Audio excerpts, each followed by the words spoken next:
I had just stepped back from the podium, the final slide of the training program still glowing on the screen. 300 employees across multiple regions had completed my sessions, each prepared to run Helix Core with confidence. It was supposed to be my crowning moment, the culmination of months of work. Instead, Briggs turned it into a public execution. "You're done here. Effective immediately. Security will escort you out of the company." Leonard Briggs jabbed a finger toward me, his voice slicing through the boardroom like a whip. The timing wasn't random. It was strategy. He waited until the room was filled with applause, until the board members' faces were nodding with approval. To strike. The man didn't want me gone quietly. He wanted me humiliated at the peak of my success. He wanted my legacy reduced to a punchline. That was the conflict written in bold letters across the room. I had given Halverson Dynamics the backbone of its empire, the Helix Core system that managed billions in contracts. Yet the very moment my work shone brightest, I was erased. It wasn't business, it was theater, and I was the actor cast as the disposable fool. My name is Nova Kincaid. 8 years of my life had gone into this company. I wasn't born into privilege. My father repaired cars in a garage so drafty the winters froze his hands numb. My mother carried double shifts at a diner, smiling through exhaustion to keep food on our table. I learned early that the world never handed out opportunities. You had to claw for them. College was debt and sacrifice. Code studied on cracked screens, and nights fueled by cheap coffee. When I landed the role at Halverson, it wasn't just a job. It was validation that my struggle meant something. I poured myself into Helix Core. I slept in server rooms, carried notebooks filled with diagrams and emergency fixes, and missed birthdays and holidays because the system couldn't wait. Helix Core became the bloodstream of Halverson, fast, secure, indispensable. And yet, my name never appeared in press releases. Briggs made sure of that, because Leonard Briggs was everything I wasn't. He didn't build, he performed. He wore Navy suits like armor, spoke in polished sound bites that investors devoured, and turned other people's work into his resume. He was a climber, not a creator. And men like me, builders, architects, the ones who carried the weight, were merely scaffolding for his ascent. That morning, in front of the board, he wanted to send a message. He wanted them to see how disposable I was, how easily even the architect of a billion-dollar system could be discarded with a gesture and a sneer. His finger in my face, his smirk in full view. It wasn't just firing. It was erasure. Shock gripped me. Humiliation burned my chest. But under it all was something else. A seed of defiance. Briggs thought he had silenced me. He had no idea he had just lit the fuse. I walked out of that boardroom with humiliation still burning in my chest. But once the shock settled, resentment began to rise. It wasn't just about the way Leonard Briggs had humiliated me in front of the board. It was about everything that had come before, the years I had given, the sacrifices I had made, and the promises I had believed. I didn't come from a world where people were born into polished suits and cushioned careers. My childhood was made of second-hand clothes and dinners stretched thin to feed a family of 4. My father worked in a drafty garage where winter winds cut through the cracked windows. His hands oil-stained and cracked from fixing engines that barely kept customers on the road. My mother pulled double shifts in a diner where she poured coffee for truckers at midnight and still managed to smile. We didn't have vacations or new appliances or even a working computer until I was a teenager. That first computer changed everything. It was old, its monitor bulky and buzzing. But to me, it felt like a portal to another world. I taught myself code line by line, often staying up until dawn because I knew those hours mattered more than sleep. In school, I wasn't the smartest in the room, but I was always the most determined. I didn't have tutors or mentors. I had library books, borrowed manuals, and persistence. Every bit of knowledge felt like stolen ground, wrestled away from a future that seemed determined to leave me behind. College wasn't easy. I juggled 2 jobs, stocking shelves at night, and fixing printers on campus, just to keep the tuition bill from crushing me. There were nights when I studied on an empty stomach, when rent checks bounced, and when the weight of debt felt unbearable. But I kept going, telling myself it would pay off if I could just get one chance. One company willing to see past the resume and into the fight I carried in me. Halverson Dynamics was that chance. Landing the job felt like stepping into sunlight after years of crawling through tunnels. I wasn't just an employee. I was part of something bigger. They needed a system, and I built one. They asked for reliability, and I gave them stability. They wanted speed, and I gave them Helix Core. Line by line, night by night, every milestone Halverson bragged about had my fingerprints hidden behind it. There had been other opportunities. I remembered one vividly, an offer from a rival firm. Nearly double the salary. Benefits that would have made my life easier. Debt payments lighter. The future less uncertain. But when I sat with Halverson's leadership back then, they promised me loyalty would be rewarded. They told me advancement was only a matter of time. That if I stayed the course, I would rise with them. So I turned the rival firm down. I walked away from the money, from the easier road, because I believed in Halverson. I believed in promises made across a polished conference table. Believed that, if I kept giving more than anyone else, the company would keep its word. And now, standing outside with the echo of Briggs's smirk still in my ears, that decision haunted me. The resentment tightened in my chest, not just toward Briggs, but toward myself, for being naive enough to trade security for loyalty in a place that had none. Sympathy from others might have seen me as a victim. But what burned in me was the knowledge that I had chosen this path. I had given up more than I could afford to lose because I trusted men like Briggs to honor their word. That betrayal cut deeper than the public humiliation, because it wasn't just Briggs who had pointed his finger and called me worthless. It was every handshake, every promise, every hollow assurance that had led me here. And I couldn't shake the thought, if I had said yes to that other offer, everything might have been different. But I didn't. And now all I had left was resentment, and the faint, stubborn ember of something else. Something Briggs hadn't counted on. Anger sharpened everything after that morning. The humiliation still lingered, but with every step away from the glass tower, the picture of Leonard Briggs grew clearer in my mind. His voice, his smug expression, his carefully orchestrated cruelty, none of it was new. It was simply the final act in a pattern I had ignored for too long. Leonard Briggs was not a builder. He was not a leader in the sense of guiding or creating. He was a politician dressed in corporate clothing, a man who thrived not on innovation, but on manipulation. He didn't understand Helix Core, not even at the most basic level. He couldn't explain a single protocol or line of code, yet he stood at podiums and delivered speeches about his vision, as if the system had been born in his head. Investors loved him because he spoke their language, confident projections, bold forecasts, and a grin that implied certainty.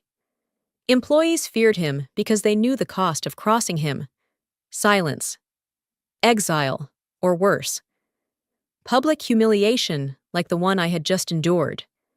I had always known he was hollow, but I hadn't realized how dangerous that hollowness could be until it was aimed directly at me. Briggs's entire empire rested on the ability to convince others that he was indispensable while quietly draining the talent of those around him. He had perfected the art of turning loyalty into weakness, of transforming dedication into fuel for his own climb. One memory in particular tightened my jaw as I walked. A televised interview 6 months earlier. The reporter had asked Briggs how Halverson Dynamics had managed to revolutionize global data integrations so quickly, and with a practiced smile, he leaned into the camera and said, "It was my vision from the beginning. I built Helix Core as a reflection of the standards I demand." I remembered watching it, frozen. My phone buzzed with messages from colleagues, some angry on my behalf, others too cautious to say more than, "That's tough." my friend? The worst part wasn't hearing Briggs take credit. It was being ordered to stay silent. A message from the communications team landed in my inbox within an hour. Do not correct or comment. Official narrative must remain consistent. That day, I felt something snap inside me. All the nights I had sacrificed, all the birthdays I had missed, all the faith I had poured into the company, it was suddenly clear that none of it mattered. Briggs could erase me with a sentence, and I was expected to swallow the lie. The clarity of that moment haunted me every time I stepped back into the office. And yet, I stayed. That was the part that burned the most now. I stayed because I believed the system would speak for itself, that my work would eventually become undeniable. I stayed because I told myself loyalty still meant something, but standing in the wreckage of that loyalty, I realized Briggs had never seen me as anything more than scaffolding for his performance. He didn't care about Helix Core's design, its resilience, or the sleepless months that shaped it.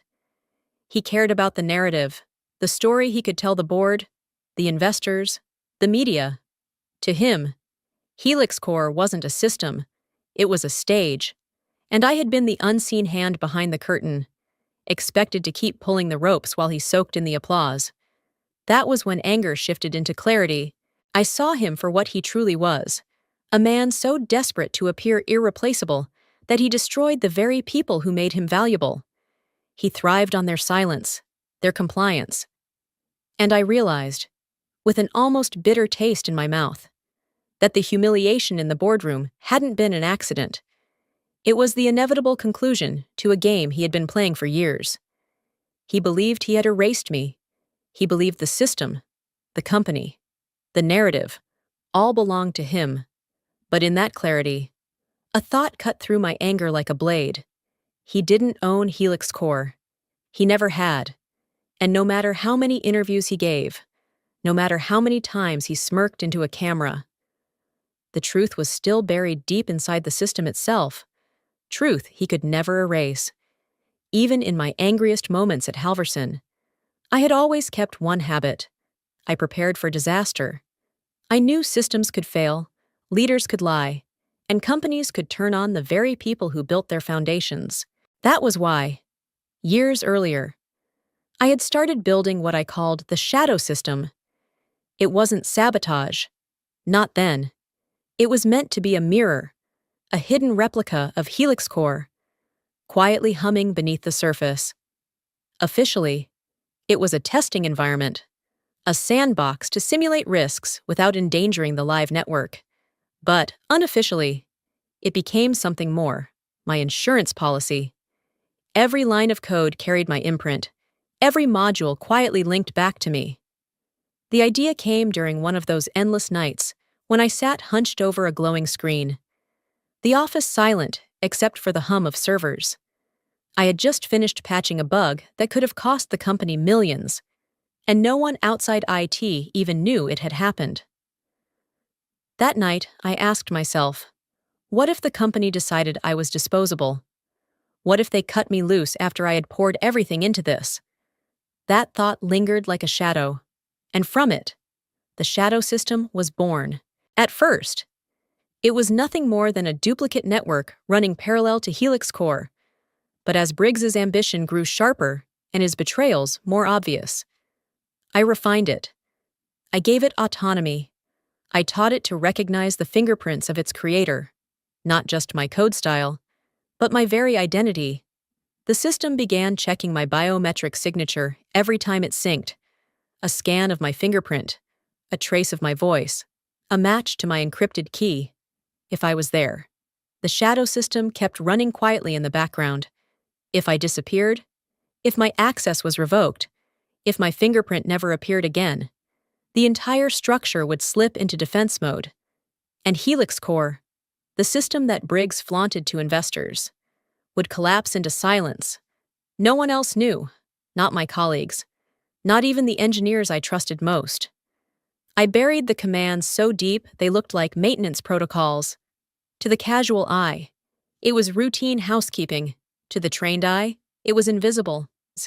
The only person who could understand the full picture was me, and that knowledge carried with it a strange tension, unease, because I had tied my life so completely to this fragile mechanism, but also anticipation, because part of me wondered what would happen if Briggs ever dared to cross the line. The irony was that Briggs had signed off on the shadow system himself, years ago, when I had presented it as nothing more than a testing safeguard. He hadn't read the details. He never did. As long as the paperwork looked official and the buzzwords sounded impressive, he scribbled his signature and moved on. He thought he was approving another routine initiative. What he really approved was the foundation of his undoing. Living with the shadow system became a strange duality. Outwardly, I was the loyal architect, training teams, patching updates, delivering on every promise. Inwardly, I carried the knowledge that the system's heartbeat pulsed in sync with mine. I never spoke of it, never hinted at its existence, but every time Briggs took credit for my work, every time he smiled into a camera and said, "My vision," a small part of me almost wished he would test just how much of it was really his. That wish terrified me. It wasn't in my nature to seek revenge. I had built the shadow system for protection, not destruction. But after that boardroom humiliation, after the finger in my face and the words that stripped me down in front of everyone, I couldn't shake the thought. The shadow system was no longer just insurance. It was inevitability waiting for its trigger. And unease followed me with every breath.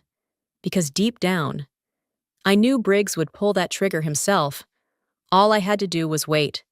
The sting of humiliation was still fresh. But beneath it, there was something else. Something Briggs hadn't counted on, even as his words echoed in my mind, even as my chest tightened with the weight of public disgrace. A sliver of satisfaction pulsed quietly under the surface, because I knew a secret he didn't. Months earlier, when Briggs approved the rollout of the training program for 300 employees, he thought it was his victory. He paraded it before the board as proof of his leadership. He framed it as an investment in the company's future, a bold step toward global expansion. What he never realized was that, in his rush to claim credit, he had signed away something he couldn't afford to lose. The approval packet had been thick, pages of routine signatures, compliance stamps, and procedural jargon that most executives never bothered to read. Briggs was no exception. He wanted speed. He wanted a headline. He wanted to stand in front of cameras and boast about how he was preparing hundreds of employees to operate the company's billion-dollar system. So when the paperwork landed on his desk, he didn't skim past the fine print. He ignored it entirely. That fine print was mine, buried in the legalese of training modules and intellectual property policies. I had inserted a clause, subtle, precise, perfectly legal. It stated that the ownership of all training extensions and associated modules belonged to the architect of Helix Core. In other words, me. It wasn't reckless. It wasn't sabotage. It was self-preservation. For years I had watched Briggs twist narratives, taking public credit for systems he couldn't even explain, demanding loyalty while discarding the very people who carried him. I knew better than to confront him directly. He held the board in his pocket. And I was only one voice. So I fought with the tools I had. The language of contracts, the quiet permanence of ink on paper. The day he signed that packet, I stood outside his office door, waiting for the folder to come back. He barely looked up as his assistant handed it off. Just another item checked off his endless list. Later, in the cafeteria, I overheard him bragging to a colleague, "Fastest approval I've ever given. I want that training program launched yesterday. The board's going to love it." He didn't know that in his haste to collect applause. He had cemented a truth he could never undo. The very modules he was celebrating belonged to me. The fingerprint scans, the layered protocols, the system architecture built into those sessions. Legally, they were mine to control. That knowledge became a quiet ember I carried with me, tucked beneath the layers of exhaustion and bitterness. Every time Briggs strutted past my workstation with a grin, every time he boasted about his system, I let the ember glow a little brighter. Outwardly, I remained the obedient architect, the loyal trainer, the man pushing others to mastery. Inwardly, I knew the balance of power had already shifted, and when Briggs stood in that boardroom, jabbing his finger at me and declaring my worthlessness, part of me almost pitied him. He thought he had humiliated me at the peak of my achievement. He thought he had written me out of the story. But what he didn't understand was that he had written his own exit the moment his pen scratched across that clause. The hurt was real, years of sacrifice reduced to a performance meant to elevate his ego, but beneath it, beneath the humiliation, there was satisfaction in knowing that he had set the trap himself. He had given me the leverage. He had handed me ownership, legally and irrevocably, without a second glance. I walked out of the building carrying nothing but my notebook and coffee mug. But deep inside, I carried something far more powerful, a document signed by Leonard Briggs himself. And that document was no ordinary paper. It was the quiet, undeniable proof that Helix Corps' fate had never been his to control. The security guard didn't touch me, but his presence was enough. He walked a half step behind me, his heavy boots echoing against the polished tile like punctuation marks to my disgrace. To anyone watching, it might have looked like I was being escorted out for theft or fraud, not for finishing the greatest achievement of my career. The weight of humiliation pressed hard on my shoulders, but I refused to let it bend my spine. If Briggs wanted a spectacle of defeat, he wouldn't get it from me. I carried only two things: my coffee mug and the black notebook I had kept since my first day at Halverson. Years of sketches, diagrams, fixes, and late-night breakthroughs were etched in those pages. It wasn't much, but it was mine. Everything else, my ID badge, my access cards, my place in the company, was gone. Every step toward the exit stirred the rage inside me. Not the loud kind of rage that burns and shouts, but the kind that coils in silence, gathering strength with every heartbeat. I wanted to turn, to throw Briggs's smug words back in his face, to remind the board that, without me, Helix Corps was nothing but a shell. But dignity kept my mouth shut. As we passed the row of training rooms, I caught sight of faces peeking out from doorways. Engineers, analysts, young staff who had spent the last months under my guidance. They didn't clap. They didn't speak. But their eyes followed me, wide and uncertain. And I knew they understood something wasn't right. Briggs could smear my reputation with one announcement, but he couldn't erase what those employees had seen for themselves. Then it happened. Just as I reached the lobby, a young man I recognized, Eli, one of the newest recruits, slipped from the crowd. He moved quickly, like a shadow, and as the guard looked away, he pressed a folded piece of paper into my hand. His eyes met mine for only a second. But that second carried more weight than all the years of Briggs's empty promises. By the time I stepped into the cold air outside, I unfolded the note. 4 words, scribbled in hurried pen. We know who really built it. For the first time since the boardroom humiliation, I felt the corner of my mouth twitch upward. It wasn't a smile of joy. It was the grim acknowledgement that truth, however buried, still found its way through the cracks. Briggs could silence me, strip me of my badge, and parade my exit as proof of his authority. But he couldn't erase the knowledge of the people I had trained. 300 employees carried my fingerprints in their understanding of Helix Corps. They might not speak today, but they knew, and one day, that knowing would matter. I clutched the note inside my fist as I walked farther from the glass tower. Rage still coiled in my chest, but dignity held it firm. Briggs wanted me broken, wanted me small enough to be forgotten. Instead, he had created something else, a woman stripped of illusions, but not of resolve. My notebook pressed against my palm, the words on that slip of paper burning in my mind. I didn't need to shout my worth in that moment. I didn't need to beg for recognition or fight to stay in a place that had already decided I was disposable. Dignity meant walking away in silence, knowing that the very system Briggs boasted about still pulsed with my signature, waiting. And though he thought he had ended me, Briggs had only lit the fuse. He had turned my quiet insurance into inevitability. I walked out not as a man defeated, but as one holding the calm before the storm. While I walked away from Halverson's glass tower with only a notebook and a slip of paper in my pocket. Inside those walls, unease had already begun to stir.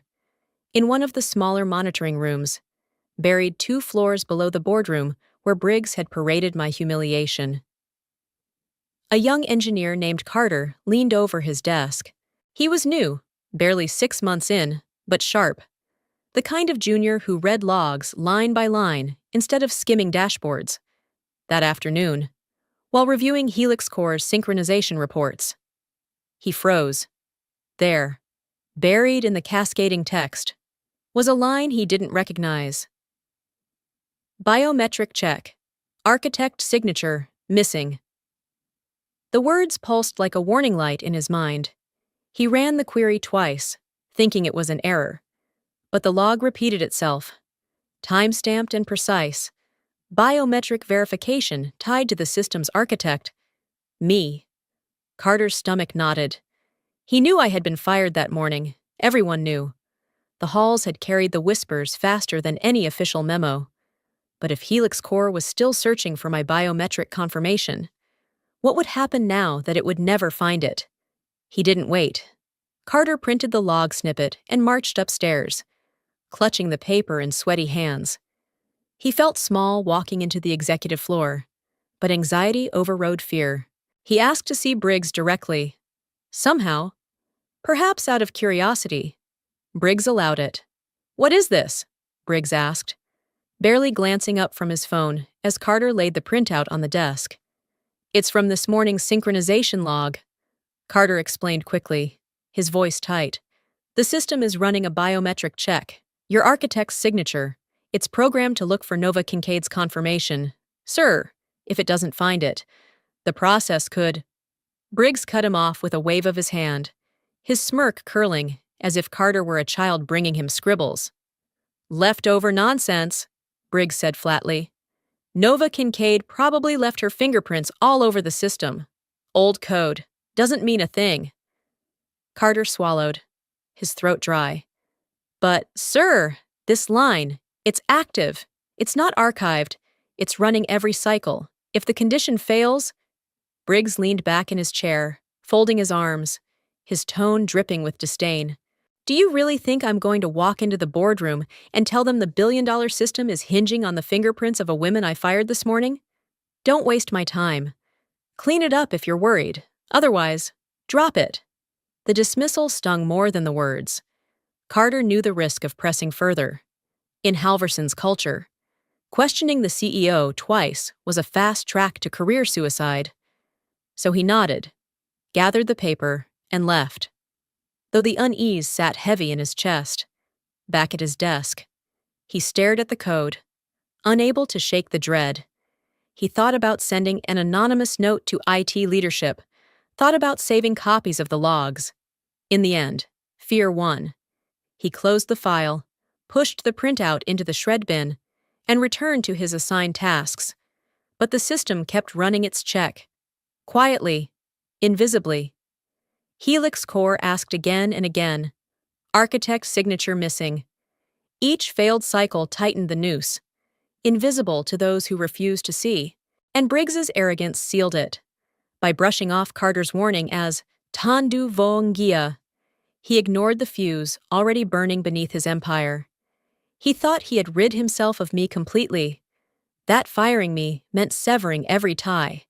What he didn't realize was that my absence wasn't just symbolic, it was functional. Without my confirmation, the system would reach a point it could no longer sustain. The suspense coiled in the silence of server rooms and the hum of data centers.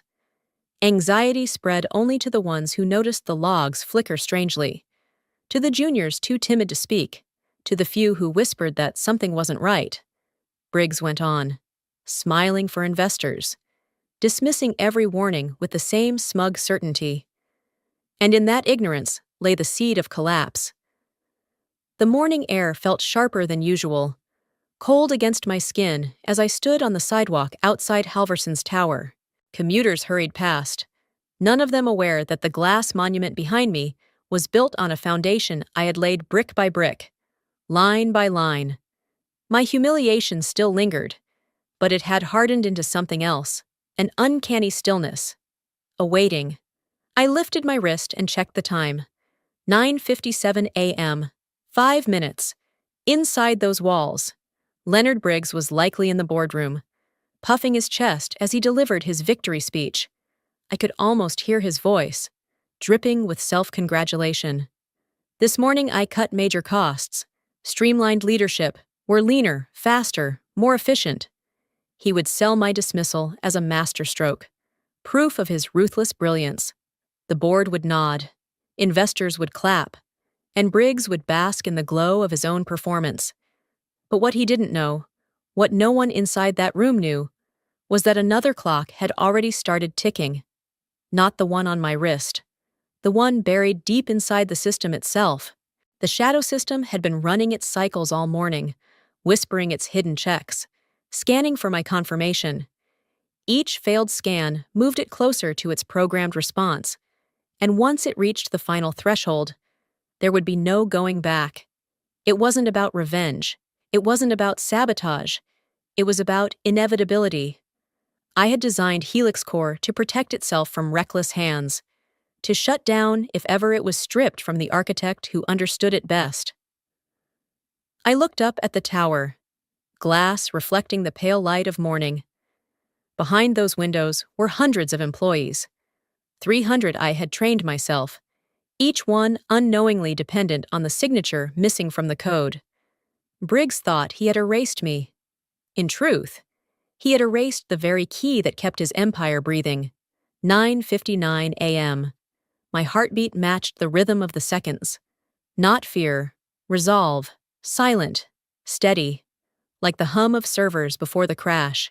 Around me, traffic horns blared, shoes clicked against concrete.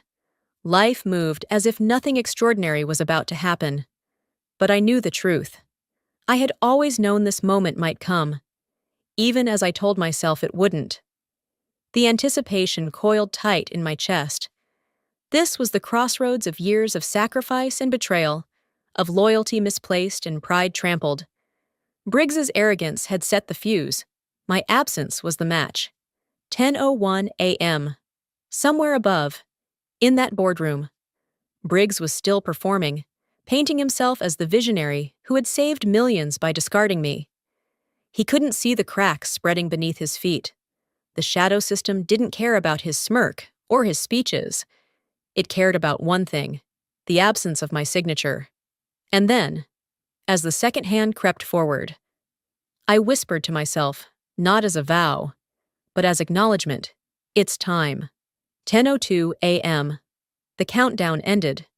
Deep within Halverson's servers, processes halted, data streams severed mid-transfer, contracts worth billions froze in suspended code. Across time zones, branch offices stared at dead screens, systems flickering black in unison. What looked like silence from the outside was chaos on the inside. The heartbeat of Helix Core stopped, and with it, the illusion of Briggs's control. I didn't move. I didn't gloat. There was no fist raised, no shout of triumph, just the stillness of resolve, the quiet weight of inevitability. I had built this moment not out of malice, but out of necessity. And now, standing beneath the tower that had cast me out, I felt no need to storm back in. The system itself was speaking on my behalf. Briggs had wanted the board to see his power. Instead, they would see his empire crumble in real time. And I, silent, waiting, steady, would be exactly where I was meant to be. The silence came first, inside Halverson's command center. The low hum of servers and the rhythmic chatter of keyboards suddenly cut off. Screens flickered once, then again, before collapsing into black. For a few seconds, no one moved. Analysts exchanged confused glances, half believing it was a power glitch, but the lights overhead still burned bright. The air conditioning still hummed. Only the lifeline of the company, Helix Core, was gone. At 10:02 a.m., the system froze across the globe. Transactions halted midstream. Files hung in limbo. Video conferences dissolved into static. And then, one by one, offices from London to Singapore, from Chicago to Dubai, reported the same words. The system isn't responding. $2.1 billion worth of active contracts were suspended in the void. Ticking with each second, they remained unresolved. Investors waiting on automated confirmations grew restless. Partners expecting seamless integration stared at stalled dashboards. Inside the boardroom, Leonard Briggs was still speaking when the first notification popped up on the massive display behind him. His slide presentation evaporated into a blunt black screen. Then, in large white letters, words appeared. Unauthorized. Original architect required. The room went still. At first, some of the directors chuckled nervously, assuming it was a prank, a stray error from IT. But as seconds turned into a minute, the weight of those words sank in. Phones vibrated across the table. Assistants burst in through the doors, pale and frantic. "Sir, global access is down," one of them shouted. "None of the branches can log in. Everything's stopped."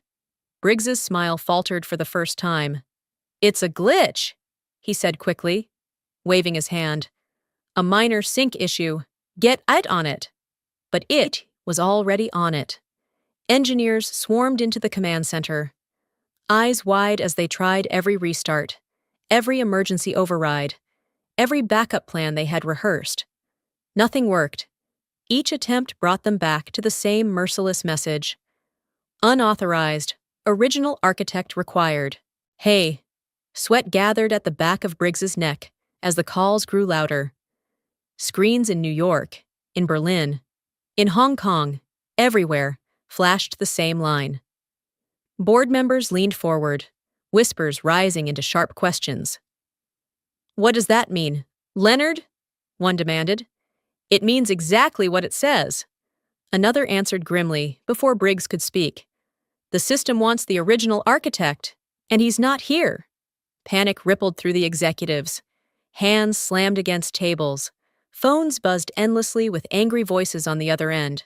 Clients, investors, government regulators demanding explanations. Every second of downtime was money bleeding out, relationships fracturing, reputations collapsing. Briggs tried to steady himself, standing tall at the head of the table. "This is Kincaid's doing," he snapped. His voice strained. "She must have planted this safeguard."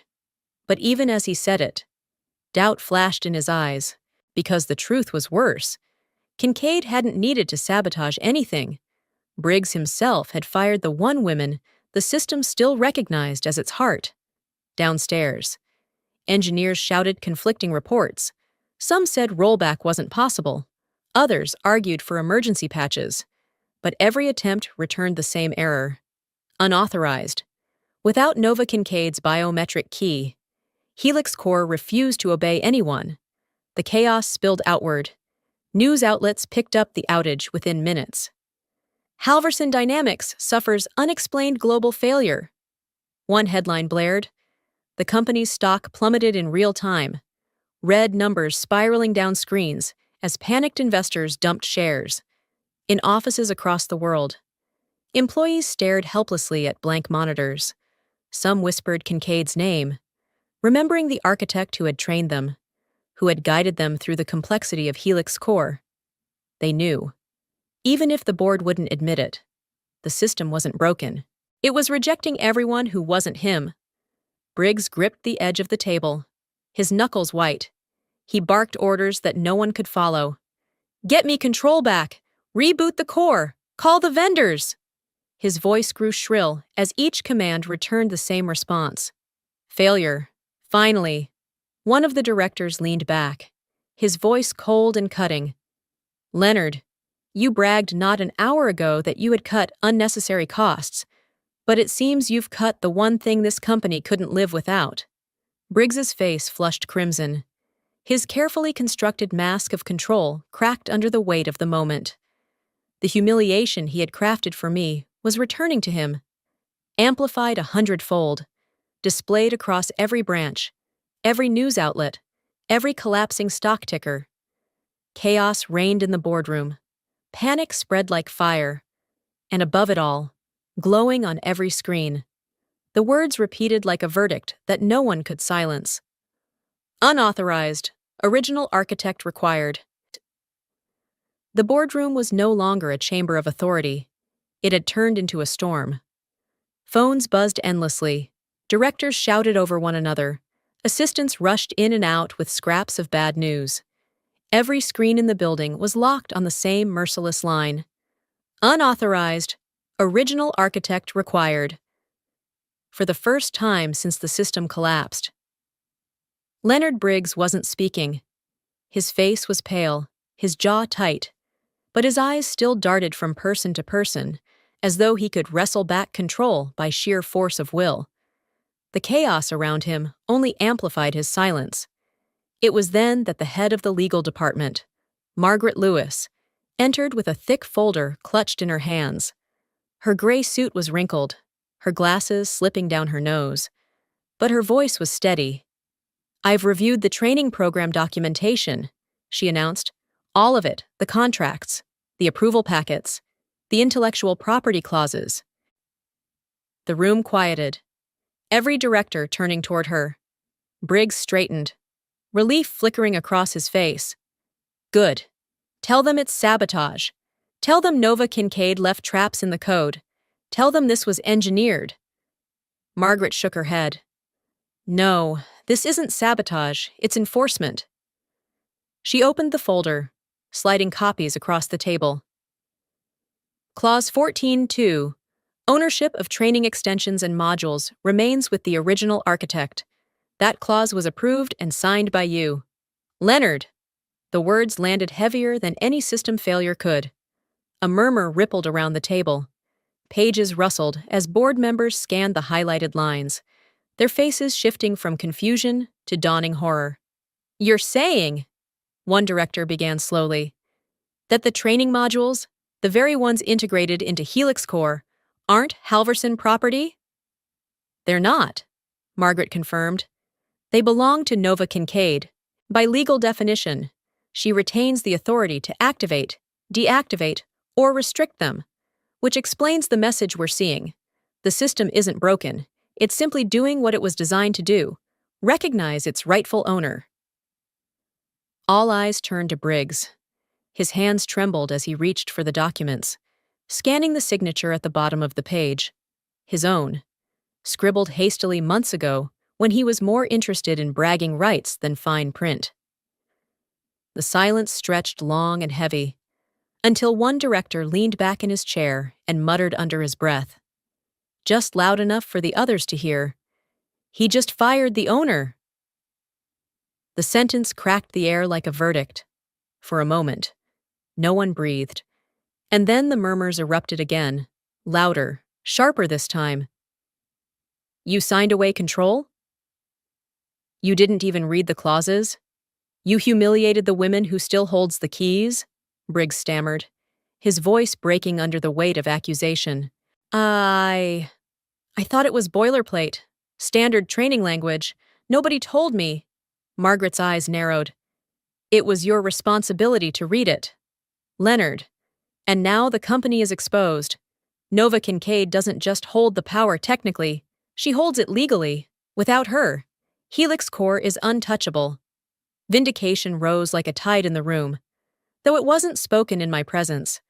I wasn't there to see it, but I knew, for years, Briggs had stolen credit, silenced my voice, and paraded my work as his. Now the truth had clawed its way to the surface, undeniable, written in the very ink of his own hand. Board members whispered in corners, some with anger, others with resignation. The empire Briggs claimed to control was no longer his. He had cut me out, believing he was eliminating dead weight. Instead, he had severed the lifeline of the company. And while panic still rattled the room, beneath it there was something else. The slow, simmering acknowledgement that justice was taking shape. My humiliation had been public. Now, so was his. By noon, the story had broken across every major network. Screens in cafes, airport lounges, and trading floors all carried the same headline in bold red letters. Halverson Dynamics loses 2.1 B in global crash. Ownership unclear. Clips replayed on a loop. Board members shuffling papers in panic. The company's stock plummeting in real time.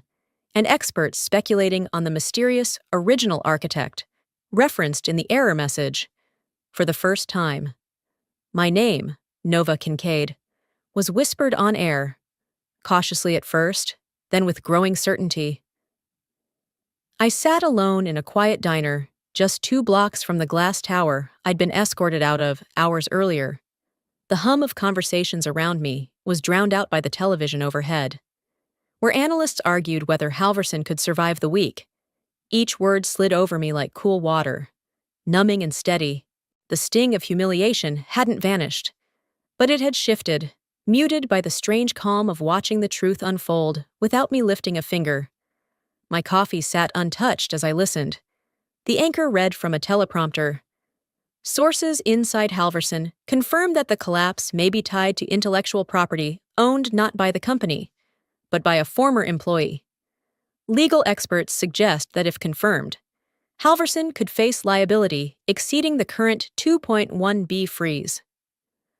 Cold satisfaction pulsed through me. Briggs's arrogance had been his undoing, not my revenge. I hadn't needed to storm back into the building or shout my worth. The system itself, the code I had written, had spoken louder than anything I could have said. And now, the world was listening. I thought of the faces of the employees I had trained, the 300 who knew, even if they never dared to say it aloud, that Helix Core had been mine from the beginning. I wondered if they were watching the same headlines, if they felt vindicated too. Knowing the truth had found daylight. The vibration of my phone on the counter broke my thoughts. Unknown number. For a moment, I considered ignoring it, but something in me said to answer. Nova Kincaid? A voice asked. It was steady, warm, and strangely familiar. Yes, I replied cautiously. There was a pause, then a low chuckle. You probably don't remember me, but we worked together back in the integration team. 5 years ago. I'm Ava Grant now, Vice President at Claris Tech. Recognition sparked. Ava! She had been sharp, ambitious, and outspoken, qualities Briggs had despised. She'd left Halverson abruptly after one too many clashes with management. We've been watching, Ava continued. The whole industry has. What happened today, it's proof of what we've known all along. You were the architect, not Briggs, and you don't belong on the outside. I leaned back in my seat, gripping the phone tighter. What are you saying? I'm saying, she replied, her voice lowering. We've been waiting for you. Claris Tech doesn't just want your system, we want you. The board is ready to meet. We can give you the freedom Halverson never did. I closed my eyes for a moment, letting her words sink in. Outside the diner window, the Halverson Tower loomed, a monolith now stripped of its power, its lights still flickering with the aftershocks of collapse. Inside, my chest carried the quiet weight of satisfaction, not the fiery thrill of vengeance, but the cool certainty of justice taking shape. For years, Briggs had silenced me, stolen credit, and paraded my work as his own. Now, without me saying a word, the truth was not only exposed, it was drawing me towards something greater. I opened my eyes, staring at the tower one last time. Tell your board, I said slowly. I'm listening. Wai-ee. From the 32nd floor. Leonard Briggs's shouts could still be heard echoing through the halls. His voice, once so polished for cameras, had become nothing more than a raw, panicked rasp. He screamed at engineers, berated assistants, and begged directors for more time. But time had already run out. The board no longer looked at him as a visionary. They looked at him as the liability he truly was. Papers spread across the table, lawyers flipping pages with tight lips, directors leaning in with sharp questions. Why didn't you read the clauses? Why did you fire the architect without review? Every word was a nail in the coffin of Briggs's career. The same arrogance he used to strip me of dignity now turned against him in full force. An official investigation into his leadership was announced before the hour ended. Outside, I stood quietly on the sidewalk, notebook in one hand, coffee mug in the other. Above me, the glass tower flickered. Monitors across every floor carried the same frozen message. Unauthorized, original architect required. The empire Briggs had stolen from was rejecting him in real time, as if the system itself had joined in the verdict. And then it happened. The great Halverson logo at the top of the tower, once glowing proudly against the skyline, sputtered and went dark. A blackout. Small at first, then total, sweeping across the rooftop sign like a curtain falling on the end of a play. For a moment, the building looked lifeless, a monument to a failed illusion. The timing was uncanny. Just as the last light vanished, the clouds broke. A shaft of sunlight cut through the morning sky and landed squarely on the pavement where I stood. Warm, steady, undeniable. I exhaled slowly, a breath I hadn't realized I'd been holding for years. The weight of humiliation, betrayal, and silence slipped away, replaced by something purer, liberation. I reached into my pocket, pulled out the company badge I had carried for nearly a decade, and held it in my palm. Its plastic edges were worn, the logo scratched from years of use. With one final glance upward at the tower, I tossed it into the trash bin beside me. No ceremony, no anger, just release. My phone buzzed in my pocket. I answered without hesitation. The message was simple, the voice steady. Mrs. Kincaid, the system deserves you. Let's build it right this time. I closed my eyes, letting the words wash over me. For the first time in years, I wasn't defined by Briggs's arrogance or Halverson's shadow. I was free to build again, on my terms, with my name, and with people who valued truth over theater. The story wasn't about revenge anymore. It was about restoration. Dignity stolen in silence had been returned in daylight, brighter than any logo on a glass tower. Every betrayal leaves a scar, but scars remind us of what we survived and what we're capable of creating after. If this story struck something in you, share your thoughts below, leave a comment, like this video, share it with someone who's faced their own unfair battle. And don't forget to subscribe for more stories that remind us, dignity can be stolen, but it can also be reclaimed.